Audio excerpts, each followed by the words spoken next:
After 4 hours na paglalakad mga idol, nakarating tayo dito sa Uma. Sa akong biyanan.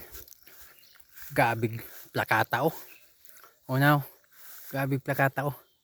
Ipamatay na niya yung uban oh. Ipatay na kay pugsan og mais. Ug kanang kape. Ayun oh. Grabe, ganda ng area. Ano, kalubihan diha oh. Kalubihan. Ganda ng area. Na dito'y durian kaso lang buwak pa lang. Ayan yung mga lubi oh. 4 hours sa paglalakad gikan doon sa bahay. Hangtod di matay ang giagianan. Grabe lapok mga idol. Pero grabe di sulit ay yung pagpunta. Ang ganda ng area oh.